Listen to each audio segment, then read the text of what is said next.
بسم الله الرحمن الرحیم. در ادامه مباحث مربوط به فیزیک پرتوها این جلسه میخوایم در ارتباط با پرتوهای یونیزان منمید یا مصنوعی یا همون پرتوهای یونیزان ساخته دست بشر صحبت بکنیم که معروفترین مثال در این مورد پرتوهای اشعه‌ای X هستند. جهت شروع بحث ابتدا در مورد خود پرتو اشعه X صحبت خواهیم کرد. ذات پرتو اشعه X و ویژگی‌های پرتو اشعه X رو در مورد صحبت می‌کنیم و در ادامه به نحوه تولید اشعه X و فرآیندهایی که به تولید اشعه X منتهی میشه اشاره خواهیم کرد و مبحثمون رو می‌بندیم در این ارتباط. اگه بخوایم در ارتباط با ماهیت خود پرتو اشعه X صحبت بکنیم، بایستی بگیم که پرتو اشعه X هم جزء امواج الکترومغناطیسی دسته‌بندی میشه. همون امواجی که اگه خاطرتون باشه از یک قسمت الکتریکی و یک قسمت مغناطیسی که عمود برهم بودن تشکیل شده بود. جهت انتشار نیاز به محیط مادی نداشتند. این ویژگی هایی که دارم میگم در ارتباط با تمام امواج الکترومغناطیسی است که قاعدتاً اشعه X هم از این قاعده مستثنا نیست. پس امواج الکترومغناطیسی از یک بعد الکتریکی و مغناطیسی عمود برهم تشکیل شده. راستای انتشارشون بر محورهای الکتریکی و مغناطیسی سازنده اون عموده. جهت انتشار نیاز به محیط مادی ندارد و همین که نیاز به محیط مادی نداره خودش بچه به دلیل تغییرات متناوب در میدان الکتریکی و مغناطیسی است که این تغییرات متناوب میدان الکتریکی و مغناطیسی باعث میشه که هی همدیگر رو هم افزایی کنن، تولید بکنن و بدون اینکه نیاز داشته باشن به محیط مادی بتونن در فضا منتشر بشن و همگی این امواج در خلا با سرعت نور منتشر میشن. یعنی یک موج الکترومغناطیسی مثل نور معمولی و پرتو اشعه X توی فضا دوتاییشون هم با سرعت نور منتشر میشن. این نیست که بگیم یکی انرژیش بیشتره فرضاً تندتر میره یا کمتر. تو ذهنتون باشه تمام پرتوهای الکترومغناطیسی در خلا با سرعت نور منتشر می شود. این یک شمایی است از میدان الکترومغناطیسی و نحوه انتشارش. میدان الکترومغناطیسی بایستی توی خاطرتون هم باشه که به خاطر شتاب گرفتن ذرات باردار الکتریکی به وجود میاد. یعنی منشأ اصلی ایجاد پرتوی الکترومغناطیسی به خاطر ذرات باردار الکتریکی شتاب داره. بایستی بهتون بگم که ذره بارداری که با سرعت یک نواخت داره حرکت میکنه از خودش موج الکترومغناطیسی ساطع نمیکنه، بلکه اون ذره باردار الکتریکی شتاب داره که از خودش امواج الکترومغناطیسی ساطع خواهد کرد. چرا؟ چون تغییرات سرعت باعث میشه که اون میدان الکتریکی که در اطراف بار الکتریکی وجود داره نسبت به حرکت خود ذره در فضای اطرافش دچار ناهمگونی بشه و این ایجاد ناهمگونی باعث این میشه که تغییرات میدان الکتریکی یک میدان مغناطیسی رو در کنار خودش به وجود بیاره و اون میدان مغناطیسی متغیر هم باز تغییراتش میدان الکتریکی رو در کنار خودش به وجود خواهد آورد که نتیجتاً نتیجه این دوتا هم افزایی میشود همون موج الکترومغناطیسی که داریم در موردش صحبت میکنیم. پس توی ذهنتون باشه که امواج الکترومغناطیسی به واسطه شتاب گرفتن ذرات باردار الکتریکی به وجود میاد و بایستی هم بدونید که وقتی داریم صحبت میکنیم فقط از یک میدان الکتریکی و یک میدان مغناطیسی صحبت نمی کنیم، بلکه توی فضایی که داره منتشر میشه از هزاران میدان الکتریکی که هزاران میدان مغناطیسی بر اون میدان ها عموداً تشکیل شده و توی فضا این میدان ما منتشر می شود.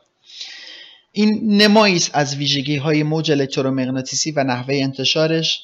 اون قسمت آبی رنگ امواج مغناطیسی است و اون قسمت زرد نارنجی رنگ امواج الکتریکی.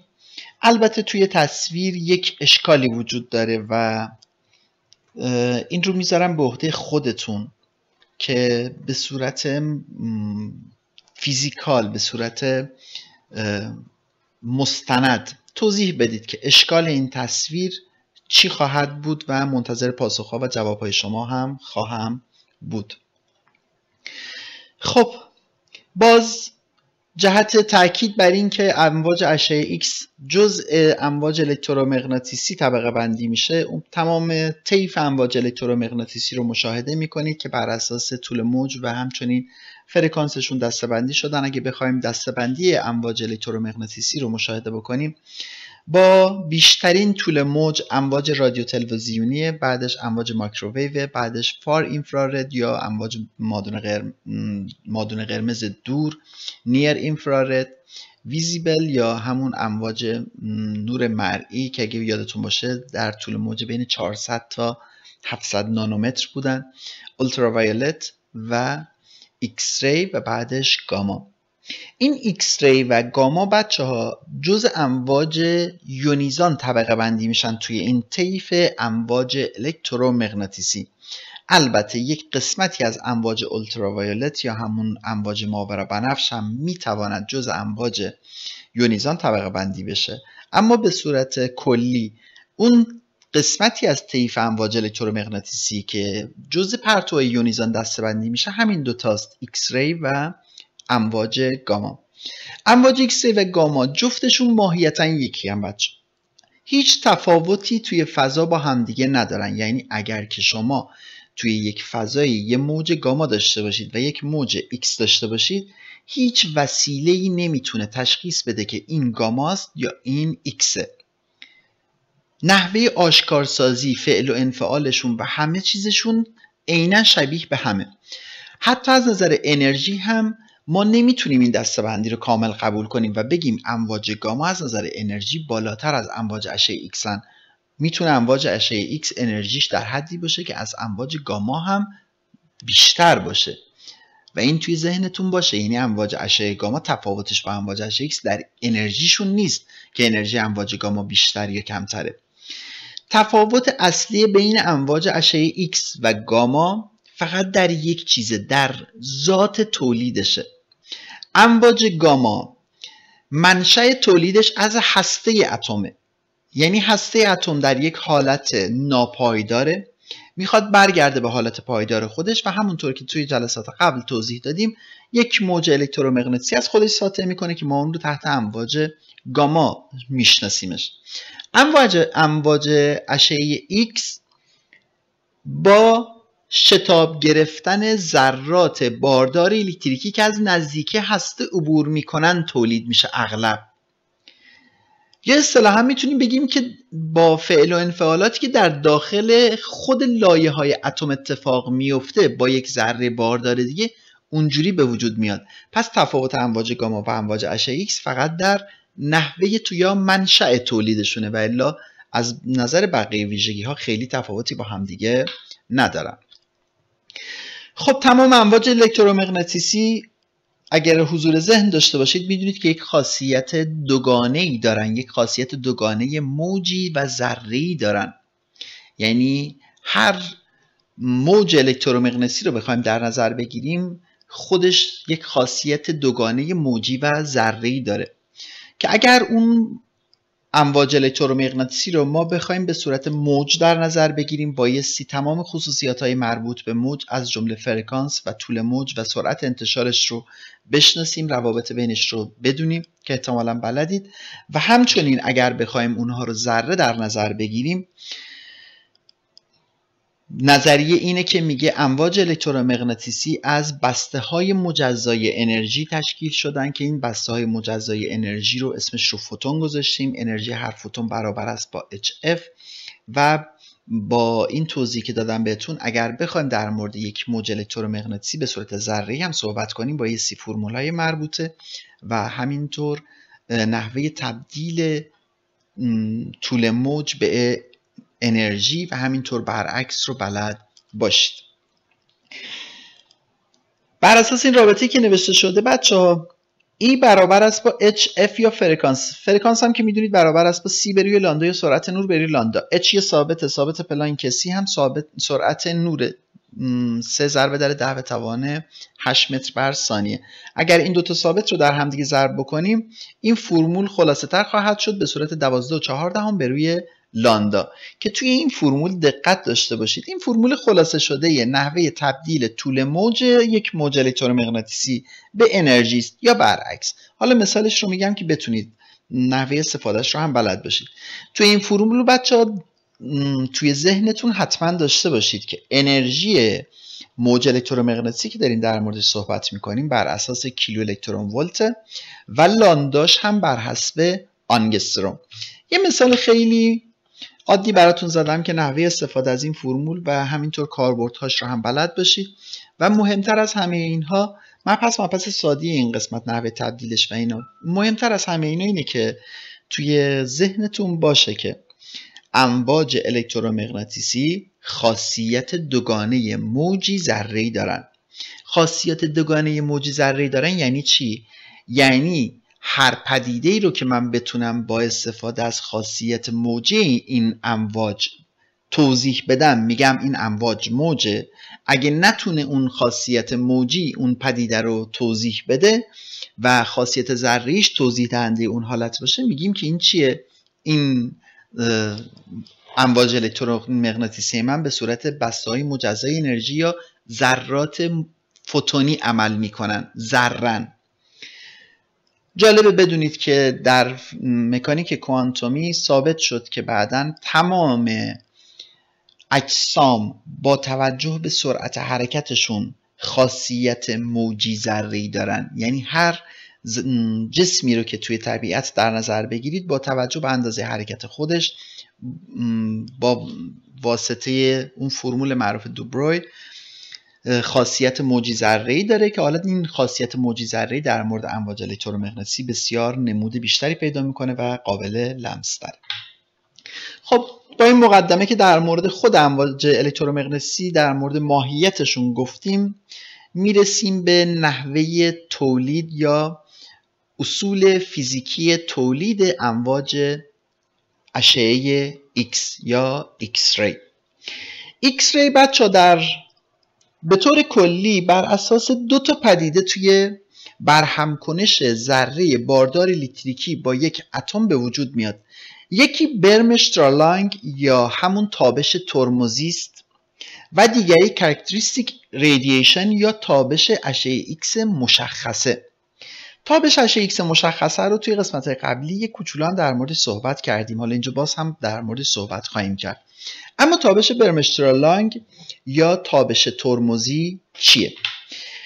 تابش ترمزی، تابش برمشترالانگ البته کلمه آلمانی هم هستش بچه‌ها، به معنی تابش ترمزی میگه اگر یک ذره باردار الکتریکی بخواد از کنار هسته اتم عبور بکنه، میدان الکتریکی این هسته باعث میشه که این الکترون از مسیر اصلی خودش منحرف بشه و چون الکترون از مسیر اصلی خودش منحرف شده دچار انحراف در مسیر شده، یعنی اصطلاحاً جهت حرکتش تغییر کرده، قاعدتاً شتاب پیدا میکنه در این نقطه که تغییر جهت داده و چون شتاب پیدا میکنه از خودش چی ساطع میکنه؟ موج الکترومغناطیسی ساطع میکنه که این موج الکترومغناطیسی رو ما بهش میگیم تابش ترمزی. تابش ترمزی چرا؟ مثل اینه که این میدان الکتریکی هسته یک وقفه، یک ترمزی، یک ایستایی اعمال کرده بر روی این ذره بارداری که میخواست از کنارش عبور بکنه و یه لحظه سرعتش رو گرفته و این به خاطر همین هم موسوم شده به تابش ترمزی، تابش برمشترالانگ. پس به طور کلی چی شد؟ ذره باردار الکتریکی من که همون الکترونه. الکترون وقتی که میخواد با سرعت از کنار هسته رد بشه، میدان الکتریکی هسته مسیر حرکت الکترون رو تغییر میده و چون مسیر حرکت الکترون تغییر پیدا میکنه، به خاطر تغییر جهت سرعت من شتاب پیدا میکنم. این ذره باردار من یا این الکترون من شتاب پیدا میکنه. چون الکترون شتاب پیدا میکنه از خودش موج الکترومغناطیسی ساطع میکنه که ما اون موج الکترومغناطیسی ساطع شده رو بهش میگیم تابش ترمزی یا تابش اشعه X. مثل این چیزی که توی این انیمیشن بچه‌ها شما مشاهده میکنید. ذره آبی همون الکترون منه، داره در مسیر مستقیم میخواد حرکت کنه، تحت تاثیر میدان الکتریکی هسته مسیرش منحرف میشه. وقتی مسیرش منحرف شد دچار شتاب میشه و چون شتاب پیدا میکنه از خودش موج الکترومغناطیسی ساطع میکنه. چرا بچه زمانی که مسیرش تغییر میکنه دچار شتاب میشه؟ خب مشخصه، اگر که مسیر جهت حرکت سرعت تغییر بکنه مثل اینه که چون سرعت یک کمیت برداری است، ما شتاب رو چی تعریف میکردیم؟ میگفتیم دلتا وی تغییرات سرعت به روی دلتا تی تغییرات زمان. حالا این تغییرات سرعت من چه در اندازه باشد چه در جهت باشد تغییرات سرعت محسوب میشه و این تغییرات سرعت باعث میشه که ذره من شتابدار بشود. مثل دقیقاً حالتیه که شما سوار اتوبوسی، اگر اتوبوس سرعت یه نواخت داشته باشه شما حرکت اتوبوس رو خیلی حس نمی کنی، اما زمانی که اتوبوس میخواد از سر یه پیچی بپیچه شما کاملا احساس میکنید که اتوبوس الان بهتون یک نیروی داره وارد میشه و داره میپیچه. چرا؟ چون بدن ما هم سرعت یک نواخت رو تشخیص نمیده در اصل و بلکه شتاب رو تشخیص میده. به همین خاطر هم هستش که زمانی که بر روی کره زمین، ما الان روی کره زمین ایستادیم و کره زمین زیر پامون داره با سرعت یک نواختی میچرخه و ما این چرخش رو حس نمی کنیم، چون بدن ما به سرعت یک نواخت خیلی واکنش نشون نمیده، بلکه تغییرات سرعت رو تشخیص میده یا همون شتاب رو. خب تابش ترمزی یا برمشترلانگ بایستی بدونیم که با توجه به یک سری عوامل میتونه انرژی این موج الکترومغناطیسی ساطع شده من از صفر باشد تا یک ماکسیمومی. به چه عواملی بستگی داره؟ مهمترینش فاصله این ذره الکترون است از این هسته. هرچقدر این ذره من از فاصله نزدیکتری از هسته بخواد عبور کنه، قطعاً نیرویی که هسته بر ذره اعمال میکنه چیه؟ بیشتره. چون بیشتره مسیرش هم بیشتر تغییر میده و اون موج الکترومغناطیسی هم که ساطع میشه با انرژی بیشتری ساطع خواهد شد. بیشترین انرژی رو ذره من کی ساطع میکنه؟ زمانی که این پرتو اشعه ایکس من و زمانی که میخواد از کنار این هسته عبور کنه اصلا به طور کلی دیگه متوقف شه. اون موقع چه اتفاقی میفته؟ تمام انرژی جنبشی این الکترون من همش تبدیل میشود به یک موج الکترومغناطیسی که ساطع میشه و خودش هم دیگه متوقف میشه. این ماکسیمومشه. کمترینش چیه؟ کمترینش اینه که این از یه فاصله خیلی خیلی دوری رد شه از کنار این هسته، خیلی روش اثر نذاره. هر چقدر این فاصله دورتر باشه این هم کمتر تحت تاثیر میدان الکتریکی هسته قرار میگیره و این موج الکترومغناطیسی ساطع شده هم چیه؟ انرژیش کمتره. به همین خاطر بچه اگه من بخوام طیف امواج الکترومغناطیسی برمشترلانگ یا تابش ترمزی رو با توجه به انرژی و شدت اشعه ایکسی که ساطع شده بکشم، یک چنین طیفی خواهد شد. تقریبا از یک حد مینیمومی شروع میشه، یعنی با یک انرژی اشعه ایکسی که داره ساطع میشه از یک مقدار مینیمومی شروع میشود و تا یک حد ماکسیمومی ادامه داره. بیشترین شدت پرتوهایی که ساطع میشه مال کدوم ناحیه است؟ تقریبا انرژی میانگین، این وسط مسط است. یعنی چی؟ یعنی اگر که من یک دسته الکترون رو به یک هدف بتابونم و این پرتوهای اشعه ایکس هم، این پرتوهای الکترون شتاب دارم که میخواد از کنار این اتم ها عبور بکنه، احتمالاً همه این طیف های انرژی رو من خواهم داشت. یعنی یه تعداد از این الکترون هایی که من پرتاب کردم به سمت این هدف توسط هسته این اتم متوقف میشه و پرتوهای اشعه ایکسی با انرژی ماکسیموم ساطع میکنه. یه تعدادش از فاصله خیلی دورتری رد میشه، اشعه ایکس با مینیموم ساطع میکنه، ولی اغلبشون بیشترشون از یک فاصله تقریبا نرمالی از کنار هسته عبور میکنه و تعداد زیادی اشعه ایکس با این انرژی به هم میده. و وقتی که میگم طیف یعنی این، یعنی اگر من یک دسته الکترون رو بتابونم به یک هدفی که این هدف از یک سری اتم تشکیل شده باشه و این الکترون قرار باشه از میان این اتم ها عبور بکنن، طیف انرژی اشعه ایکسی که من به دست میارم یک چنین شکلی خواهد داشت. و قاعدتا انرژی ماکسیموم رو من به راحتی میتونم به دستش بیارم. انرژی ماکسیموم چقدره؟ انرژی ماکسیموم برابر است با کینتیک انرژی یا همون انرژی جنبشی ماکسیموم الکترون. یعنی اگر در این حالت که اشعه اون پرتو الکترون من کاملا متوقف بشه، گفتم تمام انرژی جنبشیش به چی تبدیل میشه؟ تبدیل میشود به اون اشعه ایکس ترمزی که تشکیل شده، انرژیش رو هم میده به اون اشعه ایکس ترمزی. به همین خاطر من این مقدار ماکسیموم رو بخوام به دست بیارم، کافیه که انرژی فوتون تولیدی رو برابر با کینتیک انرژی مربوط به همون یا انرژی جنبشی الکترونی قرار بدم که داره به سمتش پرتاب میشه و بقیه محاسباتش رو به راحتی میتونید به دست بیارید و طول موج مینیمم مربوط به اشعه ایکس که مربوط به بیشترین انرژی اشعه ایکس رو میشود به دست آورد. خب حد اکثر این توضیحاتیه که در مورد همون امواج برمشترالانگ دادم و قسمت پایینش هم باز یک کاربردی از همون نحوه ذات دوگانه پرتوهای اشعه ایکس که البته بیشتر هدفم این بود که اگر انرژی جنبشی یک الکترونی که به سمت هدف داره حرکت میکنه به اندازه ماکسیمومش برابر با 100 الکترون ولت باشه، اون موقع اون اشعه ایکس تولیدی طول موجش چقدره که حالا مثالش رو اینجوری نوشته شده که باز خیلی تفاوتی با هم نداره. در ارتباط با پرتابش ترمزی و اما در مورد تابش کاراکتریستیک یا تابش اختصاصی. تابش اختصاصی جلسات قبل هم در مورد صحبت کردیم اگه یادتون باشه، توی اون مبحثی که مربوط میشد به گیراندازی الکترون اگه یادتون باشه یا تبدیل داخلی.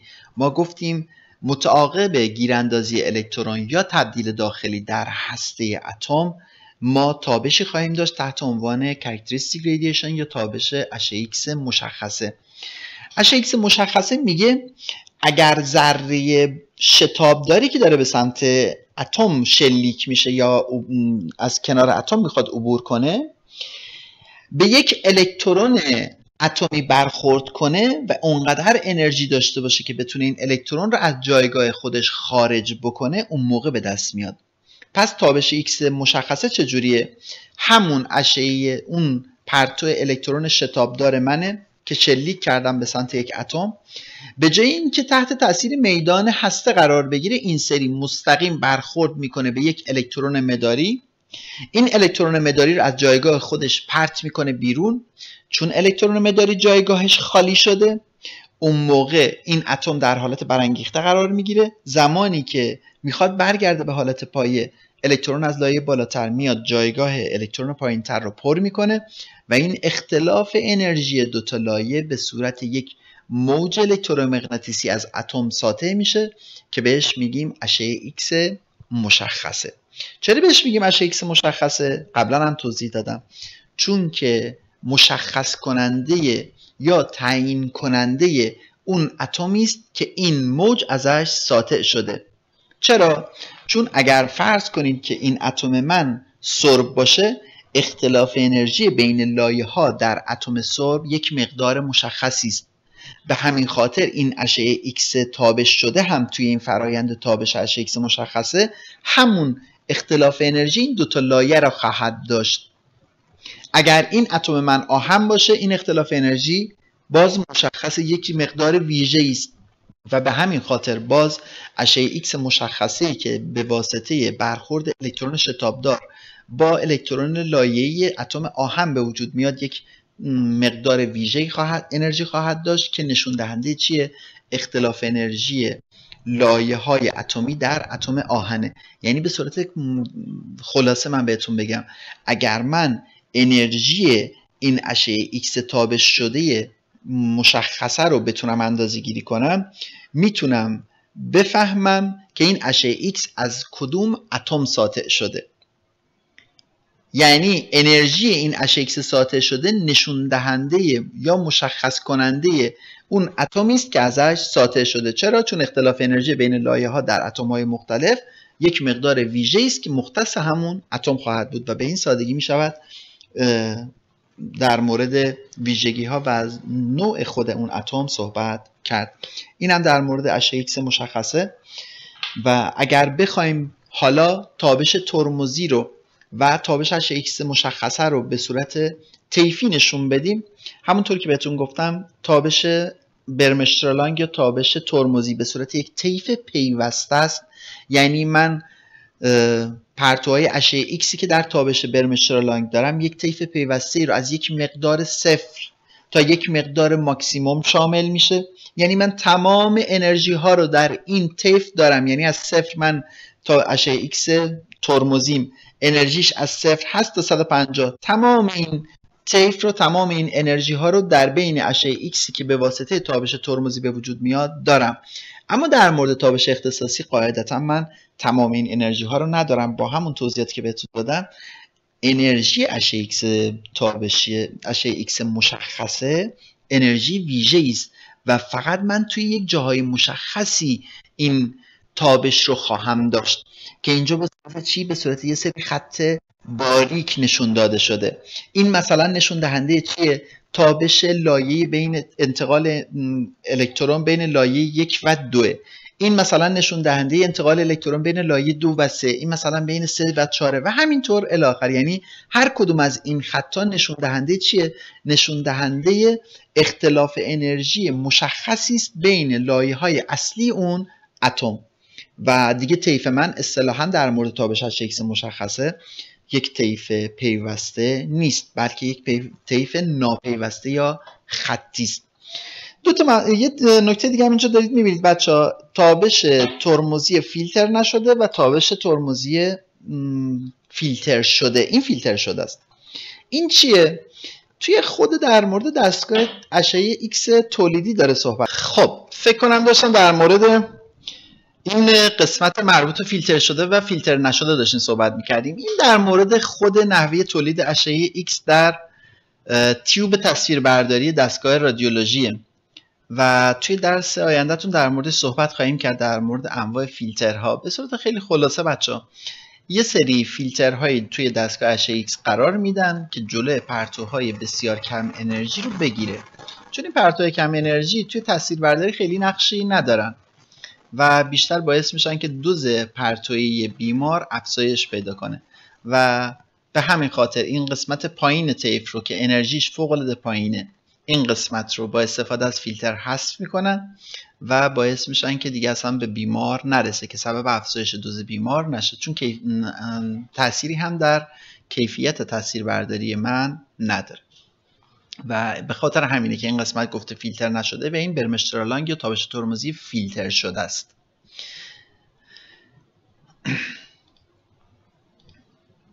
خسته هم نباشید و انشالله که اگه سوالی یا موردی هم بود بنده در خدمتتون هستم.